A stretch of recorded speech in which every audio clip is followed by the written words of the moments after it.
তোমার কষ্ট আমি বুঝি অপর্ণা। এই বাড়ির এই প্রাণখোলা পরিবেশ থেকে গিয়ে আমাদের বাড়ির এই মিথ্যে অহংকার মেকি মানুষগুলোর মধ্যে তুমি হাঁপিয়ে ওঠো। শুধু তুমি তো নয়, আমিও হাঁপিয়ে উঠেছি। ওহ, অসহ্য। জানি না এসব কথা কতদিন তোমার কাছ থেকে লুকিয়ে রাখবো। তোমাকে কষ্ট দিতে মন চায় না যে,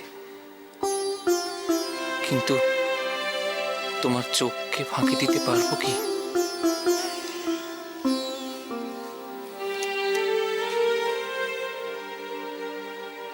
কি করে যেন তুমি সবকিছু টের পেয়ে যাও, সবকিছু।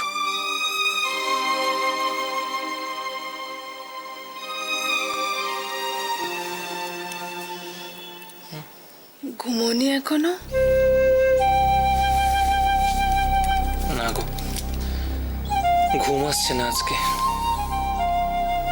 বুঝেছি, ইরফান আর মুস্কানকে দেখে আজকে তুমিও খুব রোমান্টিক হয়ে গেছো, তাই না? হ্যাঁ, আজকে বারবার একটাই কথা মনে পড়ছে জানো। কি?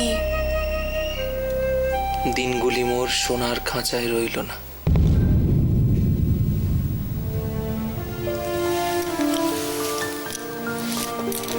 কি হয়েছে বলো তো তোমার? যেদিন তোমায় প্রথম দেখলাম না, সেদিনই তুমি তাই আমাকে মিথ্যে পরিচয় দিয়ে আমার সাথে আলাপ করেছিলে। উপায় ছিল কিছু? রজত তো বলেছিল তুমি নাকি বড় লোকের ছেলেদের একদম পছন্দ করো না। তা কি করবো আমি?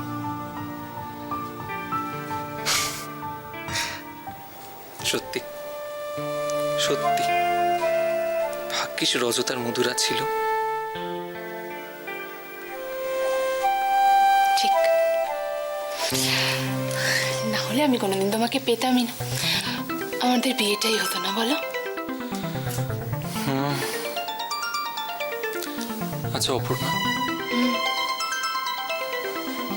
তুমি তো তখন ভালোবাসার খাতিরে বিয়েটা করেছিলে। ধরো ধরো আজ যদি সবকিছু উল্টো হয়ে যায়? মানে? মানে মানে ধরো আজকে যদি আমি একটা খুব সাধারণ চাকরি বা ব্যবসা করি, তোমার কি খুব খারাপ লাগবে? খারাপ লাগবে যদি দেখি তুমি সেই কাজটাকে মন থেকে মেনে নিতে না পেরে খুব কষ্টে আছো, তাহলে?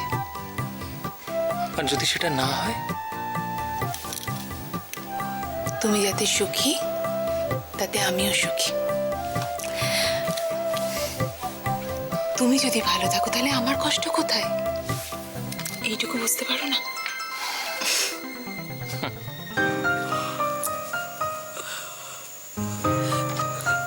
মুস্কান, ঘুম পাচ্ছে? না, আপনি বলুন, আমি শুনছি। আমার আম্মুর আমাকে নিয়ে অনেক স্বপ্ন জানো মুস্কান। তার মধ্যে একটা হলো মনের মতো দুলহান খুঁজে পাওয়া। আম্মু আমায় কি বলেন জানো? ইরফান, তোর জন্য একটা মোমের গুড়িয়ে নিয়ে আসবো। অথচ দেখো, আম্মুর ইরফানের আজকে শাদী হয়ে গেল, তা আম্মু জানতেই পারলো না। আমি নিশ্চিত তোমাকে আম্মুর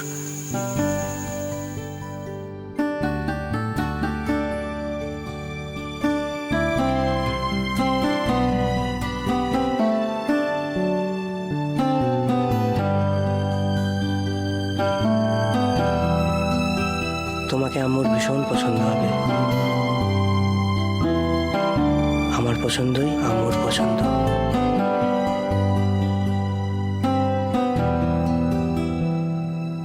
আমি তোমায় ভীষণ ভালোবাসি মুস্কান, ভীষণ ভালোবাসি।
বলেছিলাম না, কোনো জেল আমাকে আটকে রাখতে পারবে না। এই জেল তো ভাঙা না, আমার বাঁ হাতের খেলা।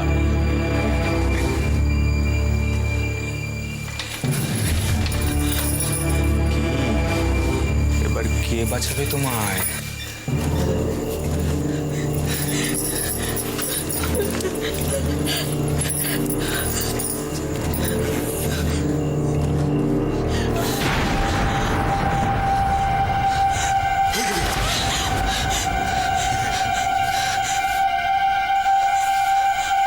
কাকে খুঁজছো?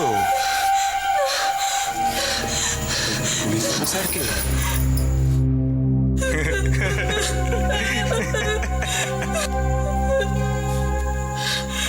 এমনিটানোর যাকে টার্গেট করে হাসিল করে।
ওকে মারবেন না, ওকে মারবেন না, ওকে ছেড়ে দিন, ওকে মারবেন না, ওকে মারবেন না, ওকে ছেড়ে দিন, ওকে মারবেন না, ওকে ছেড়ে দিন, মারবেন না, ওকে ছেড়ে দিন, ওকে মারবেন না, না।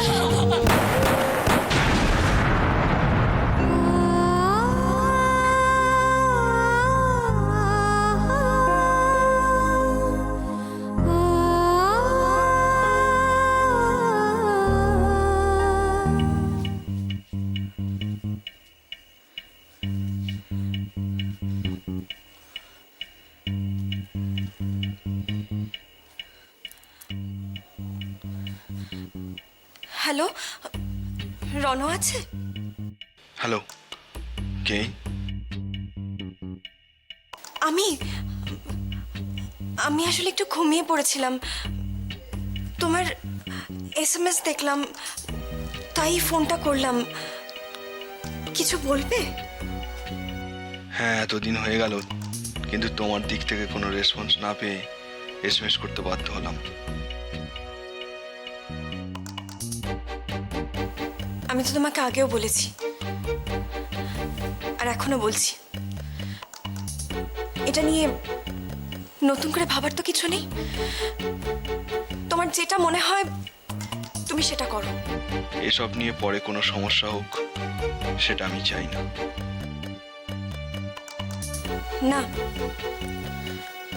আমার দিক থেকে কোনো সমস্যা হবে না। আমি জানি হাত জোর করে কোনো সম্পর্ক টিকিয়ে রাখা যায় না,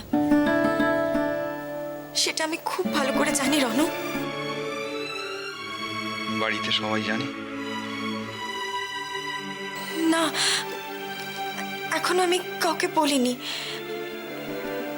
মা বাবাকে এতদিন মিথ্যে বলে বুঝিয়ে রেখেছি, জানি না আর সেটা কতদিন সম্ভব। থ্যাঙ্কস। হঠাৎ থ্যাঙ্কস কেন? আমার মা বাবা তোমাকে ফোন করেছিল, তুমি ওদের সঙ্গে ফর্মালিটিস মেনটেন করেছো, তার জন্য তোমাকে অনেক ধন্যবাদ। ডক্টর দিবাকর দেবরায়ের প্রতি অকৃতজ্ঞ কোনোদিনই হতে পারবো না, তাই। আমি জানি, কৃতজ্ঞতা দিয়েই তো আমাদের দুজনের সম্পর্কটা। এটা তো ভাঙারই ছিল। রনা, আমি তোমার ডিসিশনকে সমর্থন করি। সত্যি তো, যাকে তুমি কোনোদিনও ভালোই বাসোনি তার সাথে কি করে থাকা যায়? থাকা যায় না। আমি জানি।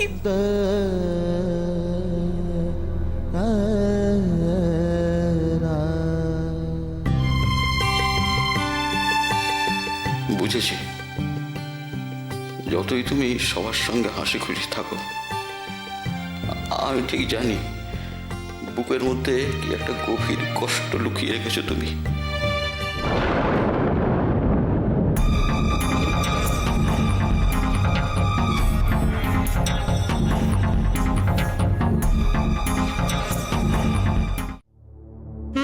আজ কিন্তু প্রোগ্রাম দেখে আমি দারুণ ইমপ্রেসড। আসলে কি জানো, এই রোজকার বাড়ি নার্সিংহোম এই করে করে না আমি ক্লান্ত হয়ে গেছি। অনেকদিন পর দারুণ লাগছে। এটাকে বলে মনের টনিক, বুঝেছেন ডক্টর দেবরায়? শুধু ময়ূক, আজ আমার মনে হচ্ছে আমি সেই কলেজ লাইফে পৌঁছে গেছি। নিশ্চয়ই প্রচুর ক্লাস বাঙ্ক করতে, মিথ্যে কথা বলবে না। হ্যাঁ, একটু করতাম। আমরাও যখন হোস্টেলে থাকতাম না, তখন ওই বন্ধুরা মিলে রাতের পর রাত ফাংশন দেখতাম, খুব মজা করতাম। তারপর যে যার কাজে বিজি হয়ে গেছে, আমিও ক্যারিয়ারের পিছনে ছুটে চলেছি। কোথায় যেন সব হারিয়ে গেছে। হারিয়ে কি সত্যি গেছে মনে? এরকম তো হতে পারে যে তোমার জীবনকে দেখার দৃষ্টিভঙ্গিটা পাল্টে গেছে। এ কথা কেন বলছো মনে? জীবনের দেখা পাল্টে গেলে কি আমি তোমাকে ভালোবাসতাম? পয়েন্ট। উল্টোটাও তো সত্যি। মানে মানে তোমার মধ্যে সেরকম কিছু না দেখলে হয়তো আমিও তোমায় অ্যাকসেপ্ট করতে পারতাম না। Thank god. তাহলে তুমি আমার মধ্যে ভালোবাসার মতো কিছু পেয়েছো, তাই তো? কিন্তু ময়ূক, আমি শুধু কিছু না, তোমার কাছ থেকে আরো অনেক কিছু পেতে চাই। বেশ, তো বলো না কিছু। আমি তোমাকে, আমাদের চারপাশে সব কিছুকে আরো সুন্দরভাবে পেতে চাই। মানে মানে মানে ধরো আমাদের ক্যারিয়ার, আমাদের বাড়ি, জীবনবোধ, এই সব কিছুকে পাশে নিয়ে সেগুলোকে উপভোগ করা, তার সঙ্গে একটা সম্পর্ককেও উপভোগ করা, প্লাস এই সব কিছু একদম ব্যালেন্স করে চলা।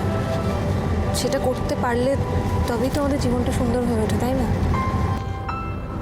আর যদি উল্টোটা হয়? Then life can get a little boring. এত কাছে এসেও কেন যেন আজও তোমাকে ছুতে পারি না মোহনা। তোমাকে যত দেখি ততই যেন দেখার ইচ্ছে বেড়ে যায়। চিন্ময়দা, একটু সাইড করো না, একটুখানটা সাইড করো প্লিজ। কি হলো? আরে আমাকে বলো কি হয়েছে? ময়ূক, চা খেতে চাই ভারী করে, ওই পেছনে যে স্টলটা ফেলে না, প্লিজ হোয়াট? প্লিজ ময়ূক, যাও না, এক্ষুনি বলছো আমার জন্য তুমি সব কিছু করতে পারো। আচ্ছা আচ্ছা, ঠিক আছে, যাচ্ছি। বল। এতদিনে মানুষ হলি। ও, বিয়ে না করলে বুঝি মানুষ হয় না? তোর অভিজ্ঞতা থেকে বলছিস নিশ্চয়ই? আজ্ঞে, একদম ঠিক বলেছিস। দেখ ভাইয়া, স্বীকার করতে কোনো দোষ নেই। সবাই তো আর তোমার মতো বিয়ে করতে ভয় পায় না। ইরফানদা ধরো, ইরফানদা হিরো। এই, আর তুমি মানুষ হলো বলছো কেন? বলো কমপ্লিট হলো। ধরো। হ্যাঁ রে ইরফান, তুই যে এর মধ্যে আমার সিংহাসন একেবারে টলিয়ে দিলি। হ্যাঁ, এই জন্যেই গুরুজনরা বলেছে যে বাঘে ছুলে 18 ঘা আর পুলিশে 36। শুনলে ভাবি? শোন, আমার একটা কথা শোন। কটা দিন মুস্কানটাকে নিয়ে একটু বেরিয়ে আয় কোথাও, যা।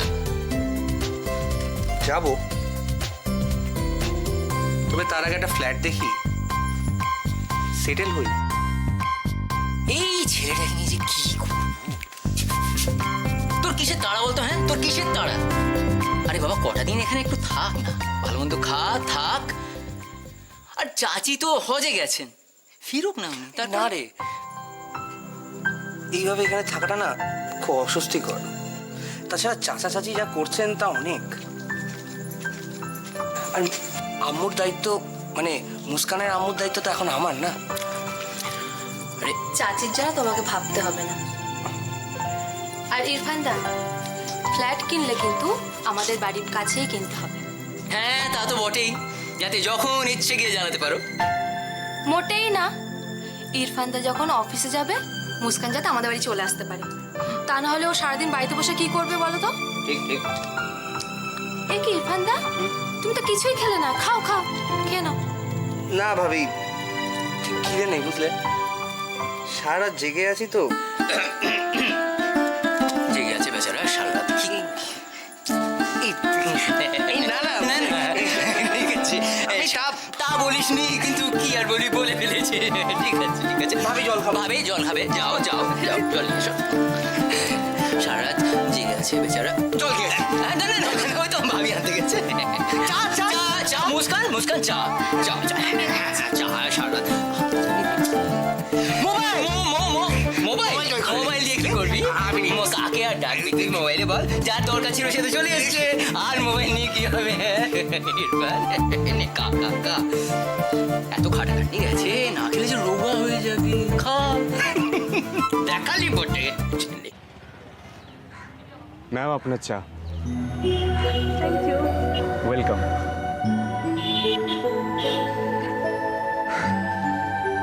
তুমি পারো বটে। আচ্ছা, ভালো কোনো কফি শপে গেলে হতো না? কি বলছো ময়ূর? একটা সাজানো গোছানো দোকানে বসে এই মজাটা পেতাম এই রাস্তার ধারে দাঁড়িয়ে।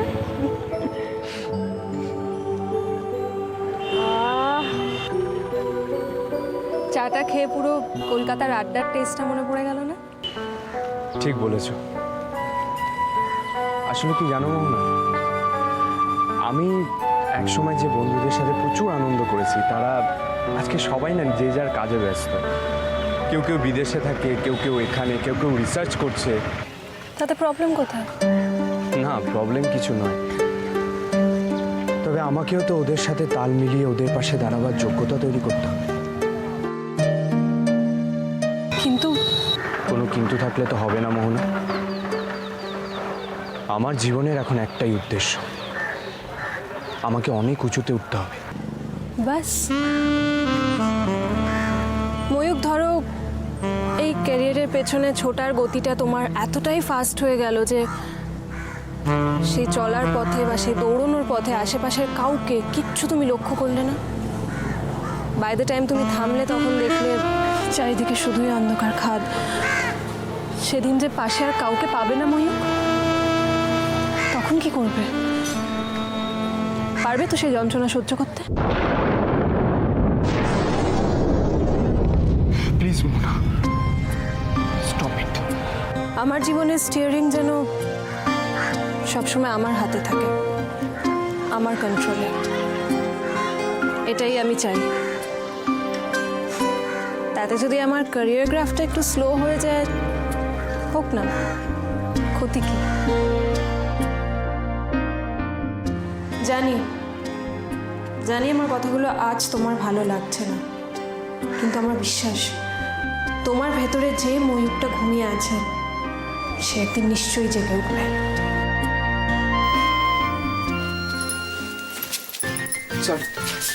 আরে কি হচ্ছে কি এগুলো?